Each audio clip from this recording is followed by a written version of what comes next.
একমাত্র এমন একটা কিতাব, যালিকাল কিতাবু লা রাইবা ফীহি।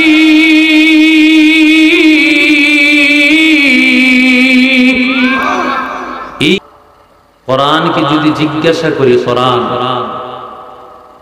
তুমি কোন জায়গা থেকে নাজিল হয়েছে, কোরআন একটা জবাব দিবে, وَإِنَّهُ لَتَنزِيلٌ مِّن رَّبِّ الْعَالَمِينَ।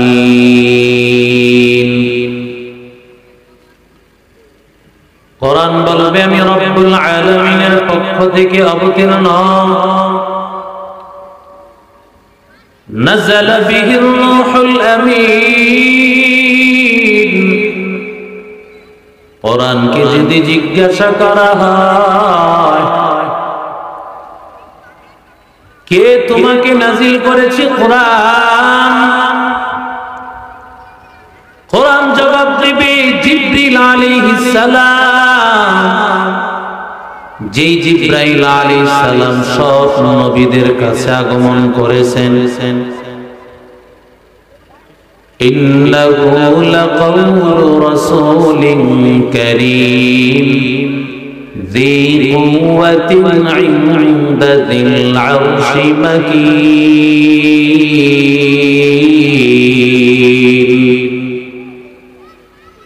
مطاع ثم أمين وما صاحبكم بمجنون।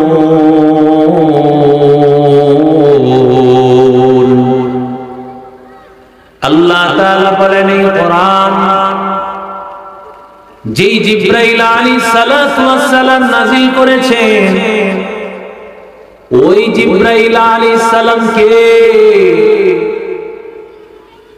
আসমানের সমস্ত ফেরেশতারা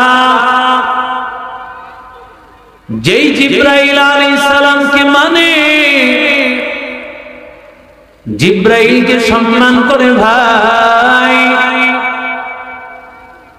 আল্লাহ তাআলার কাছে জিবরাইলের সম্মান পৃথিবীর অন্য কোন কিতাবের ব্যাপারে বলা যাবে না। আসমান থেকে জিবরাইল নাযিল করেছে, আমার আল্লাহ নাযিল করেছেন ই কালামে জিন্দা কুরআনে হাকীম হিকমতে লা ইয়াজালাস্তু قديم جميع العلم في القرآن حكيم تقاصرت عنه أفهام الرجال وخاق القرآن كلام لا بشر قديم استی নইনো।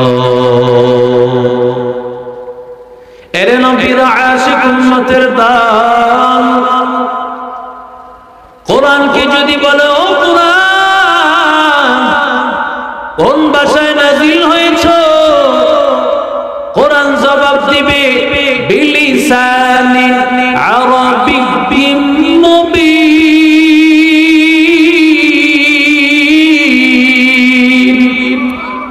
কোরআন বলবে আমি আরবি ভাষায় নাযিল। অনেকে বলে ইংরেজি ইন্টারন্যাশনাল ভাষা। ইন্টারন্যাশনাল ভাষা কোন ভাষা হতে পারে? যেই ভাষাটা জমিনের উপরেও চলবে, জমিনের নিচেও চলবে রে ভাই, আসমানেও চলবে ভাই, জান্নাতেও চলবে, হাশরের ময়দানেও যে ভাষাটা চলবে সেটাই একমাত্র ইন্টারন্যাশনাল ভাষা। আমাকে একটু বলেন বান্দা, ইংরেজি ভাষাটা দুনিয়াতেও কি সব জায়গায় চলে? কথা কন না কেন? নামাজ কি ইংরেজি ভাষায় চলে? আরো জোরে বলেন। খুতবা ইংরেজি ভাষায় চলে। শুধু নামাজ কেন, অনেক আরবি দোয়া আছে সেগুলো তো ইংরেজিতে বলা যায় না, বরং আরবিতেই বলা লাগে। দুনিয়ার মধ্যেই চলে না। বান্দা কবরে যাওয়ার পরে কিভাবে ওই আরবি ভাষা চলবে, যেখানে তোমাকে কবরে রাখার পর জিজ্ঞাসা করবে না আমার রব্বুকা, তোমার রবকে, ওই জায়গায় জিজ্ঞাসা করবে না তোমার রবকে। এরে নবীর আশিক উম্মতের দল, ওই কবরের মধ্যে আরবি ভাষা বলেন, আমি আরবি ভাষা শিখি নাই না। আরবি ভাষা তুমি না শিখো, অন্তত কোরআন যদি তুমি তেলাওয়াত করতে পারো, কোরআন যদি তুমি তেলাওয়াত করতে পারো, কোরআনটা যদি সুন্দর করে পড়তে জানো, আল্লাহ তাআলা কবরে রাখার পর ওই কোরআন তোমার মাথার কাছে পাঠায় দিবেন কি? এরে নবীর আশিক উম্মতের দল, যেই বান্দা কোরআনে কারীম তেলাওয়াত করবে যুবক, ওই কোরআন যে তেলাওয়াত করবে, ওই তেলাওয়াতকারীকে যখন কবরে রাখা হবে ভাই, কবর জগতে রাখার পর فإنه يأتي يوم القيامة إذا وزع الميت على قبره جاء القرآن عند رأسه। আমার নবী বলেন, কবরের জগতে বান্দাকে কবরে রাখার পর, বান্দাকে যখন আল্লাহ তাআলার বান্দাকে যখন কবরে রাখবে, যেই বান্দা কোরআনের সাথে মুহাব্বত কোরআনে কারীম তেলাওয়াত করত, এরে আল্লাহর গোলাম, ওই বান্দাকে কবরে রাখার পর ওই কবরে যদি আল্লাহ তাআলা মাথার দিক থেকে জাহান্নামের শাস্তি আল্লাহ দেয়, আল্লাহ তাআলার ওই কোরআনটাকে আমার আল্লাহ একটা যুবক বানায়া আল্লাহ মাথার কাছে বসাইয়া দিবে। ওই বান্দাকে যখন জাহান্নামের আযাব দেওয়ার জন্য আল্লাহ প্রস্তুতি গ্রহণ করবে, ফেরেশতারা যখন রেডি হয়ে যাবে, ওই সময় আল্লাহ তাআলার বান্দা যুবক আল্লাহর গোলাম বলবে, আল্লাহ তোমার বান্দাকে আল্লাহ জাহান্নামের আযাব দিতে পারবা না। বলে কেন? কারণ মালিক তোমার গোলাম, আয় আল্লাহ তোমার বান্দা, আমি আল্লাহর কালামকে সব সময় তেলাওয়াত করত, ফজরের পরেও তেলাওয়াত করত, যোহরের পরেও তেলাওয়াত করত, আসরের নামাজের পরেও তেলাওয়াত করত, মাগরিবের পরেও তেলাওয়াত, এশারের নামাজের পরেও তেলাওয়াত। আল্লাহর নবী রাহমাতুল লিল আলামিন অন্য হাদিসের মধ্যে আল্লাহর নবী বলেন, এরে আল্লাহর গোলাম, দুইটা সূরা আয-যাহরাওয়াই, নবী বলেন আলোকিত দুইটা সূরা, একটা সূরা হলো সূরাতুল বাকারা, আরেকটা সূরা হলো সূরাতুল আলি ইমরান। এই দুইটা সূরা, দুই সূরা উদ্দেশ্য হলো গোটা আল্লাহর কালাম। যেই বান্দা সূরা বাকারা তেলাওয়াত করলো, সূরা আলি ইমরান তেলাওয়াত করলো, ওই আল্লাহর বান্দার উপরে হাশরের ময়দানে দুইটা সূরাকে আল্লাহ মেঘের ছায়া দিবে। আল্লাহর বান্দা তাকাইয়া দেখবে, কান্নাহুমা গামামাতান আও কান্নাহুমা গায়ায়াতান। নবী বলে কেমন যেন দেখবে মেঘের ছায়া। অন্য হাদিসের মধ্যে বলেন আও ফিরকাম মিন তাইরিন, অথবা এই দুইটা সূরা পাখির দুইটা ডানার মতো হবে। পাখি দুইটা ডানা দিয়া ওই বান্দাকে ছায়া দান করবে, আর ওই দুইটা পাখি আমার আল্লাহর কাছে তর্ক করা শুরু করবে, ও আল্লাহ তোমার বান্দা আমাকে তেলাওয়াত করতো, আয় আল্লাহ এই বান্দাকে জাহান্নামে দিও না, আয় আল্লাহ এই বান্দাকে জাহান্নামের আগুন, ওই জাহান্নামের আগুনে জ্বলানো যাবে না, আয় আল্লাহ ওকে জান্নাতে দাও, আয় আল্লাহ কারণ বান্দা আমাকে তেলাওয়াত করতো সকাল বেলায়, আমাকে যোহরেও তেলাওয়াত করতো, আসরের নামাজেও তেলাওয়াত করতো, মাগরিবেও তেলাওয়াত করতো। এই নবীগণ সৈয়দ ফজলুল করিম রাহমাতুল্লাহ আলাইহি এই মাদ্রাসার দিকে তাকাইয়া দেয়, ওই মাদ্রাসার ছাত্রগুলো সকাল বেলায় হজরের আযান, হজরের আযানের 1 ঘন্টা আগের মুলাদ, যেই সময়ে তুমি ঘুমাইয়া থাকো ওই সময় বান্দা মাদ্রাসার পাশে যদি বান্দা তুমি কানটা লাগাও, কানটা লাগায় শুনবা ছাত্ররা আমার আল্লাহর কালাম তেলাওয়াত করতেছে। আতিনা ফি দারে দুনিয়া না হাসান, আতিনা ফি দারে উকবানা হাসান, ইয়া গিয়াসাল মুস্তাগীসিন ইহদিনা লাফতিখারা বিল উলুমি ওয়াল গিনা, আদের কুদরত দানি বর কামাল, আনতা রব্বি আনতা হাসবি যুল জালাল, তুহি কাদের খলিলুল্লাহ জাহাদা, বহর হালে তুহি মেরা নিগাহদার। এরে নবীর আশিক উম্মতের দল, আল্লাহর নবী বলে এই যে আল্লাহর কালাম, আল্লাহর কালাম বান্দা তেলাওয়াত করেছে, ওই কালাম বান্দার কবরের মধ্যে হাজির। ও আল্লাহর গোলাম, ওই কবরের মধ্যে আল্লাহকে বলবে, আল্লাহ তোমার বান্দা আমাকে তেলাওয়াত করতো, আমার সাথে আল্লাহ মহব্বত লাগায়া। এরে নবীর আশিক উম্মতের দল, এরে আল্লাহর বান্দা যুবক, আল্লাহর কালাম তেলাওয়াতকারীর জন্য মাথার পাশে কোরআনটা যুবকের আকৃতি দাঁড়ায়া যাবে, আর আল্লাহ তাআলার কাছে বান্দা বলতে বলতে বান্দাকে জান্নাতে পৌঁছে দিবে।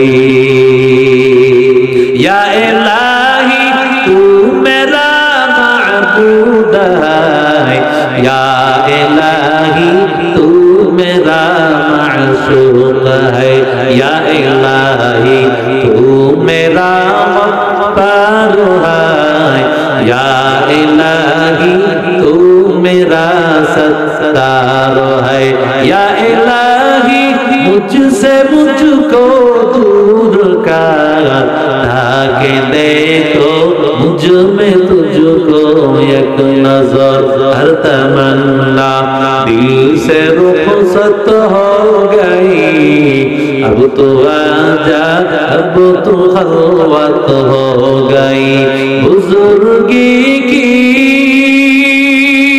नहीं हमको जरूरत, गुलाम अपना बना हमको खुदाया। এরে নবীর আশিক উম্মতের দল, আল্লাহর কালাম এমন একটা দামি কালাম, যেই কালামের সাথে যার সম্পর্ক লাগে তাকে আল্লাহ দামি বানায় দেয়। আল্লাহর কালামের সাথে যার সম্পর্ক হয় আল্লাহ তাআলা তার সম্মান বাড়ায়। তাকায় দেখো সামান্য একটা কান, আমার ঘরের ফার্নিচার কত দামি দামি কান, বার্মাটিক সেগুন দিয়ে আমি ফার্নিচার বানাইলাম, কিন্তু আল্লাহর বান্দা ওই ফার্নিচার আমার ঘরে আমি রেখেছি। আমার চলাফেরায় হঠাৎ পাটা যখন ফার্নিচারে লেগে যায়, এমন বান্দা তালাশ করে পাওয়া যাবে না যেই বান্দা ফার্নিচারে পা লাগলে সালাম করে। আছে না? না, এমন নাই। অথচ ও নবীগঞ্জের মুসলমান, ও বাগবাড়ি এলাকার যুবক, ভালো করে একটু চিন্তা কর। আল্লাহর কালামটা কোনো দামি কাঠ দিয়া বানানো হয় না, বরং সামান্য একটা কাঠ, ওই কাঠ দিয়ে আমার আল্লাহর কালামকে বানানো হয়। ওই কালাম, যেই রেহালটা, যেই কাঠের মধ্যে আল্লাহর কালামটা রাখা হয়, সেটার নাম রেহাল। সাধারণ একটা কাঠ দিয়ে বানানো হয়, তেমন কোন দামি কাঠ। হঠাৎ করে চলাফেরায় পাটা যখন ওই কাঠের মধ্যে, রেহালের মধ্যে লেগে যায়, বান্দা কিন্তু সাথে সাথে কাঠটা নিয়ে চুমু খায়, কাঠটা নিয়ে বুকে লাগায়, আর এলাকার ইমাম সাহেবের কাছে হাজির। ও ইমাম সাহেব, আল্লাহর কালামের রেহালটা লাথি লেগে গিয়েছে, পা লেগে গিয়েছে, আল্লাহ তাআলা কি কাজ করলে মাফ করবে? ইমাম সাহেব বলেন, আল্লাহর কাছে ক্ষমা চাও, আমার আল্লাহ তাআলা তোমাকে মাফ করে দিবে। আল্লাহু আকবার বলেন। हकीकत से दुनिया बेखबर है, दुनिया की नुमाइश पर नजर है। तुमी गोया के अज दुनिया जुदा बस बहर करे बाशी बा खुदा बस, जिससे दुनिया अज खुदा बुदा निकमाशुक नकरा पर जिंदजा। এরে আল্লাহর গোলাম, কত দামি দামি কাপড় পরো, 1000 টাকা গজ, 2000 টাকা গজের কাপড় আছে না নাই? কিন্তু এত দামি কাপড়, শরীরের এই কাপড়টা মাঝে মধ্যে পায়ে লেগে যায়, এমন আল্লাহর বান্দা তালাশ করে পাওয়া যাবে না। এই পায়ের মধ্যে কাপড়টা লাগার কারণে সালাম করেছে, তালাশ করে পাওয়া যাবে না। কিন্তু আল্লাহর গোলাম, একটু তাকাইয়া দেখ, আল্লাহর বান্দা আল্লাহর কালামটা যে কাপড়ের সাথে লেগে যায়, ওই কাপড়ের নাম হলো গিলাফ, ওই কাপড়ের নাম হলো জুজদান। ওই কাপড়, যেই কাপড়টা দিয়া আল্লাহর কালামটাকে পুরানো হয়, ওই কাপড়টা যদি পায়ে লেগে যায়, আল্লাহর বান্দা ওই কাপড়টা নিয়ে বুকে লাগায়, ওই কাপড়টা নিয়ে চুমু খায়, আর আল্লাহ তাআলার কাছে বলতে থাকে, আল্লাহ কি অপরাধ হয়ে গেল? এলাকার ইমাম সাহেব আলেমের কাছে এসে বলে, হযরত অপরাধ হয়ে গেছে, আল্লাহ কি কারণে ক্ষমা করবে? কি করলে আল্লাহ আমাকে মাফ করবে? এরে আল্লাহর বান্দা যুবক, একটু চিন্তা কর, আমার আল্লাহ তাআলা কেমন দামি বানিয়েছেন, কেমন আল্লাহ দামি বানান। আমার আল্লাহর কালামের সাথে সাধারণ একটা কাঠের সম্পর্ক লেগে গেছে, কাঠের মর্যাদা বেড়ে গেছে, ওই কাপড়ের সম্পর্ক লেগে গেছে, কাপড়টা যখন কালামের সাথে লেগেছে, কাপড়ের মর্যাদা বেড়ে যায়। আল্লাহ ডাক দিয়া বললাম, সাধারণ একটা কাঠ, সাধারণ একটা কাপড়ের যদি এত মর্যাদা বেড়ে যায়, এরে আল্লাহর বান্দা, ও দুনিয়ার মানুষ, তোমার দাম কি কম? আমি আল্লাহ তো তোমাকে সবচেয়ে দামি বানিয়েছি। ওয়ালাকাদ কাররামনা বানি আদম, ওয়ালাকাদ খালাকনাল ইনসানা ফি আহসানি তাকওয়ীম।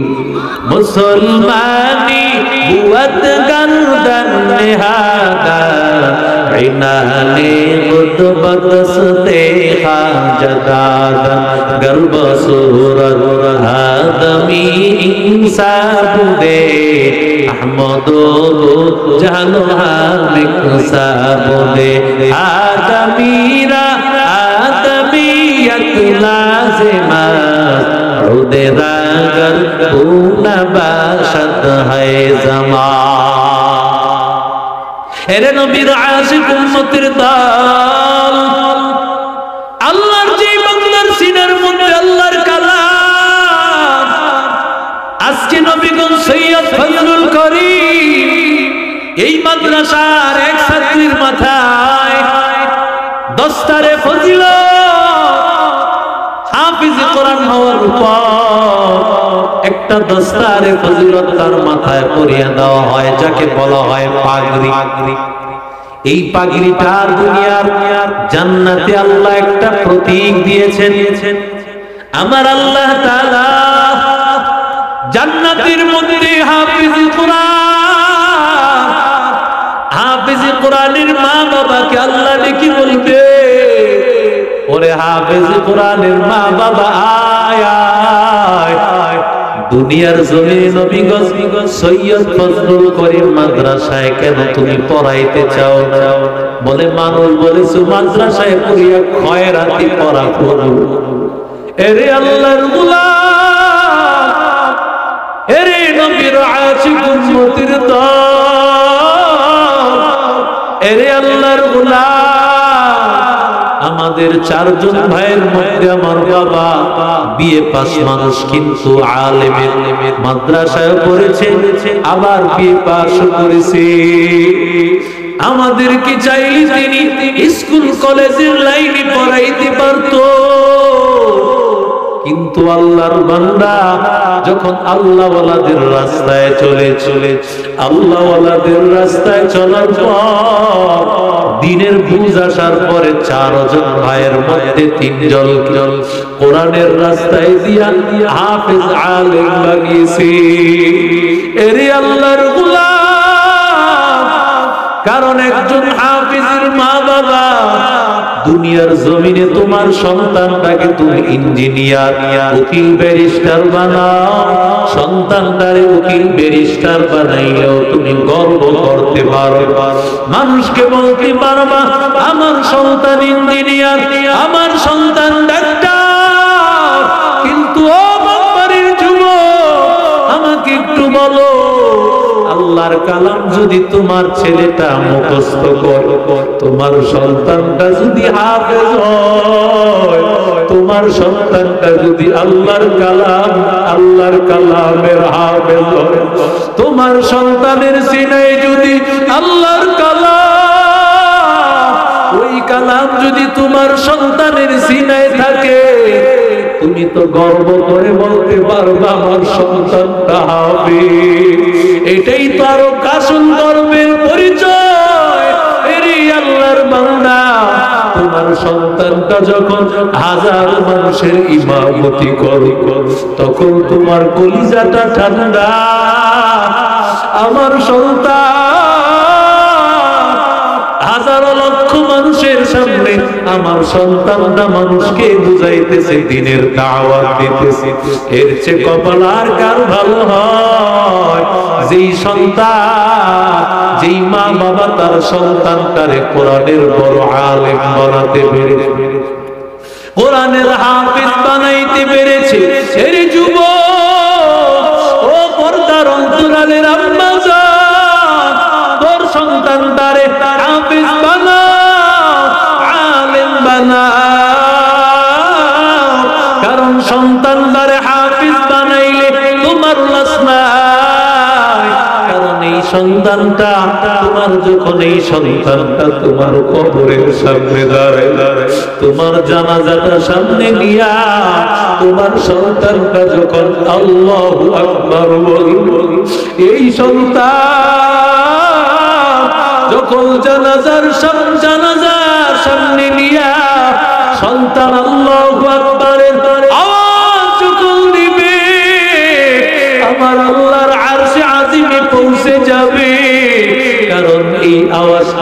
দিলের থেকে আওয়াজ, কারণ এই সন্তানটা তো মসজিদের সাধারণ ইমাম না, এই সন্তান তোমার কলিজার টুকরা সন্তান, যেই সন্তানটাকে 10 মাস 10 দিন গর্ভে ধারণ করেছ, এই সন্তানটাকে কত কষ্ট করে আলেম বানাইছো। এই সন্তানটা যখন তোমার জানাজার নামাজ নিয়ে দাঁড়ায়, একটু চিন্তা কর, ওরে বাগবাড়ি এলাকার মা, মনটা কি চায় না রে মা, একজন হাফেজের মা হইয়া কবরে যাও। এরে আল্লাহর বান্দা যুবক, মনটা কি চায় না একজন আলেমের হাফেজের বাবা হইয়া কবরে যাই? এরে আল্লাহর বান্দা, ওই মা বাবার কবর কত ভালো, যেই মা বাবা তার সন্তানটারে হাফেজ বানাইতে পেরেছে, আলেম বানাইতে পেরেছে। কারণ আল্লাহ তাআলা হাসরের ময়দানে আল্লাহ তাআলা কোরআনের হাফেজের মা বাবাকে আল্লাহ তাআলা ডাক দিয়া বলবেন, ও কোরআনের হাফেজের মা বাবা, ও আলেমের মা বাবা, দুনিয়ার মধ্যে সন্তানটাকে হাফেজ বানিয়েছো, দুনিয়ার তোমার সন্তানটা ডাক্তার হবে, ইঞ্জিনিয়ার হবে, উকিল ব্যারিস্টার হবে। চিন্তা করো, একটা চিন্তা করেছো কবরে থাকবো আমি একা, ওই কবরে বুঝি আমার সন্তানের দোয়াটা আমার কাজে লাগবে। ওই সন্তান যদি হাতটা তুলিয়া দোয়া করে, রব্বির হামহুমা কামা রব্বায়ানি সগীরা, রব্বির হামহুমা কামা রব্বায়ানি সগীরা। এরে আল্লাহর বান্দা, সন্তান যখন কলিজা দিয়ে এই দোয়া করবে, একটু চিন্তা কর আমার আল্লাহ তাআলা কি করি ওই সন্তানের দোয়াটা আল্লাহ বিরায় দেয়। হে আল্লাহর বান্দারা, এরে নবীর আশিক উম্মতের দল, আল্লাহ ওই হাফেজের মা বাবাকে, আলেমের মা বাবাকে আনিয়া আল্লাহ একটা নূরের মুকুট পরাইয়া দিবে। যাওহু আহসানু মিন যাওইশ শামসি ফি বুয়ুতিদ দুনিয়া লাউ কানাত ফীকুম ফামা যান্নুকুম বিল্লাযী আমিলা বিহাযা। পয়গম্বর বলেন, ওর মাথার মধ্যে নূরের মুকুটটা মা বাবার মাথায় পরায় দিবে। একটু চিন্তা কর, নবী আমার বলেন, সূর্যের আলোর চাইতে 1000 কোটি গুণ বেশি আলোকিত হয়ে যাবে। আল্লাহ তাআলার নবী ডাক দিয়া বলেন, এরে যুবক, ও আল্লাহর বান্দা, হাফেজের মা বাবার যদি এত দাম হয়, তাহলে একজন হাফেজ আর আলেম যে কোরআনের উপর হেফজ করিয়া, কোরআনটা শিখিয়া কোরআনের উপর আমল করবে, আল্লাহ ওরে কি সম্মান দান করবে। এরে নবীর আশিক উম্মতের দল, এরে আল্লাহর গোলাম, এরে নবীর আশিক উম্মতের দল, আল্লাহর এক বান্দা সেই চট্টগ্রাম নাজিরহাট মাদ্রাসায় পড়াশোনা করে ছোট্ট একটা ছাত্র।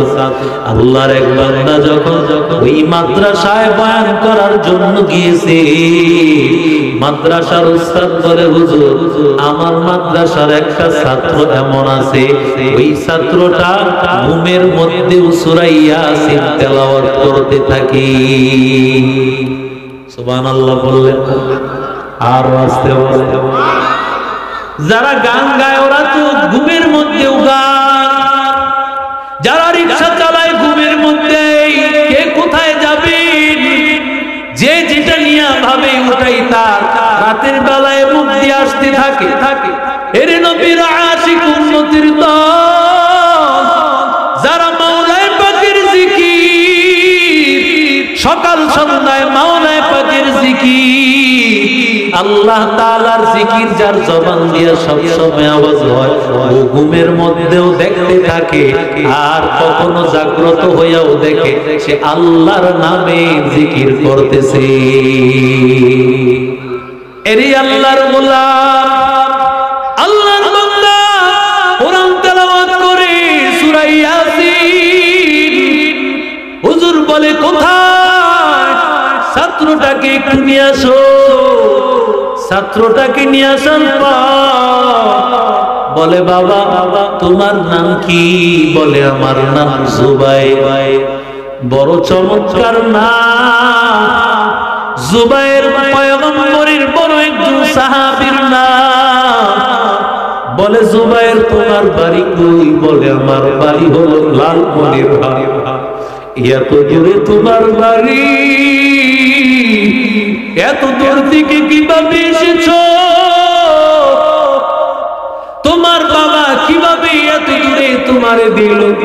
কারণ সন্তান যখন সন্তানটাকে নবীগঞ্জ সৈয়দ ফজলুল করিম মাদ্রাসায় দিয়েছে, এই নবীগঞ্জ হয়তো রেল লাইন তার বাড়ি অথবা বন্দর রেল লাইন বাড়ি, এত কাছাকাছি বাড়ি হওয়ার পরেও মাদ্রাসায় সন্তানটারে দিয়েছে সন্তানের জন্য। মা বাবার মনটা পড়িয়া থাকে সন্তানটা কখন মাদ্রাসা ছুটি হবে, সন্তান আমার ঘরে ফিরে আসবে।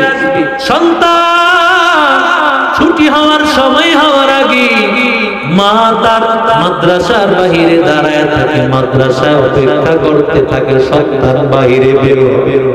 এরে আল্লাহর গোলাম, আর কিছু কিছু ছাত্ররা সেই কুমিল্লা থেকে, নোয়াখালী থেকে, চট্টগ্রাম থেকে, ময়মনসিংহ থেকে, বরিশাল থেকে, এত দূর থেকে আসিয়া পড়াশোনা করে। মা বাবা আর কিছুদিন পর পর তার সাথে সাক্ষাৎ হয়, মনটা ভরিয়া ভরিয়া এত দূর কোথায় লালমনিরহাট আর কোথায় চট্টগ্রাম নাজিরহাট মাদ্রাসা, এত দূরে বুঝি তোমার বাবাই তোমারে দিল। বাবার কথাটা বলা মাত্রই ছাত্রটা মাথাটা নিচে দিয়া মাথাটা নিচে দিয়া হুজুর যত কথা বলে, ছাত্রটা শুধু চোখের পানি বালায়, শুধু চোখের পানি বালায়। হুজুর বলতেছে রে ও ছাত্র, ও জুবাইর, কি কান্নার কথা বললা? কেন তুমি কান্না করতেছো? কি হয়েছে তোমার? বলে হুজুর কান্না এমনিতে আসে না, কান্নার পেছনে বড় বড় এক একটা কষ্ট আছে। কি কষ্ট তোমার? বলে হুজুর এই জামার দিকে তাকাইয়া দেখতেছি, আজকে কয়েক মাস হয়ে গেছে হুজুর, এই জামাটা আমার ধৌত করার মতো একটা সাবান কিনবই, সাবানটাও সাবান কেনার মতো টাকাটাও। এবার হুজুর ডাক দিয়া বলে তাহলে কি তোর বাবা নাই? তুই কি তাহলে বড় এতিম? তোর কি বাবা নাই? বলে হুজুর আমার বাবা নাই। লালমনিরহাটে ট্রাক্টর চলাইতে গিয়া একটা ট্রাকের চাপা পড়িয়া ধাক্কায় আমার বাবা ইন্তেকাল করেছে, শহীদ হয়ে গেছে। এখানে কিভাবে আসছো? আমার চাচা আমার এখানে পাঠাইছে। বলে চাচা তোমার কিভাবে এখানে পাঠাইলো? চাচা আমার এখানে পাঠানোর পর চাচা আবার কোন খোঁজ খবর নেয়। মাদ্রাসা যখন বন্ধ হয়ে যায় সবাই সবার বাড়িতে যায়, সবাই যখন বাড়িতে রওনা, আমি কোথায় যাব? আমার যে যাওয়ার মতো কোনো জায়গা নাই, আমার যে বাড়িতে আমার মা নাই, আমার বাবা, আমার চাচা তো কখনো বাবার মতো হতে পারে। চাচা আমার খোঁজ খবর নেয় না, মাদ্রাসা বন্ধ হয়ে গেছে, আমি এতিমের মতো পড়ে থাকি। একদিন রাতের বেলা আমি যখন ঘুমাইয়া পড়েছি, আমার পাশের সিটের মধ্যে আমি একটা ছাত্রকে দেখলাম গোপনে ওর মায়ের সাথে কথা বলতেছে। মাদ্রাসায় মোবাইল ফোন চালানো নিষেধ, কিন্তু কিছু কিছু ছাত্ররা অনেক সময় গোপনে হুজুরের চোখ ফাঁকি দিয়েও অনেক সময় কথা বলে। ধরা পড়লে সাথে সাথে মাদ্রাসা থেকে বের করে দাও। এরে নবীর আশিক উম্মতের দল, বাহিরের মাইক বন্ধ করে দেন, ভিতরেরটা। এরে আল্লাহর গোলাম, এরে নবীর আশিক উম্মতের দল, এরে মুসলমান আল্লাহর গোলাম, ওই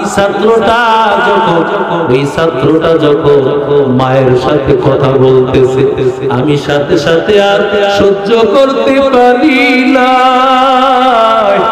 কারণ আমার যে মা নাই, আমি তাকাইয়া দেখতেছি ওই ছাত্রটা ফোন দিয়া বলতেছে, মা টাকা শেষ হয়ে গেছে, আমাকে নাস্তার জন্য কাপড় লন্ড্রি করার জন্য টাকা পাঠাও।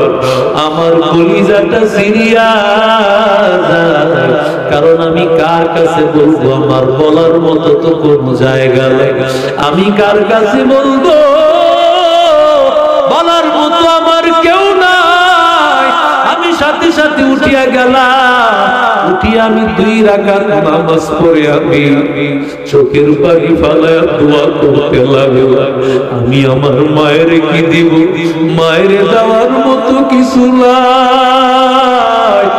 আমি সূরা ইয়াসিন তেলাওয়াত করলাম, সূরা ইয়াসিন তেলাওয়াত করার পর আমি আমার মায়ের কবরের মধ্যে বাবার কবরের সব পৌঁছায়া দিলাম। আমি যখন রাতের বেলায় ঘুমাইয়া গেছি, আমি রাতের বেলায় স্বপ্ন দেখতেছি, আমার মা ডেকে বলে, ও সন্তান, তুমি যখন সূরা ইয়াসিন তেলাওয়াত করো, জানো সন্তান, একটা ফেরেশতা আমারে পাখা দিয়া বাতাস করতে থাকে। ওরে আল্লাহর বান্দা, তুমি কালামের আল্লাহর কালামের সূরা ইয়াসিন তেলাওয়াত করতে থাকো, কারণ সূরা ইয়াসিন যতই তেলাওয়াত করো, ফেরেশতারা তার পাখা দিয়া আমারে বাতাস করতে থাকে। আমি তাকাইয়া দেখি, আমি যখন জাগ্রত হই তখনও যেন আমি সূরা ইয়াসিন তেলাওয়াত করতেছি। আল্লাহু আকবার বলেন। এজন্য আল্লাহু আকবার, আযানের জবাব দিয়া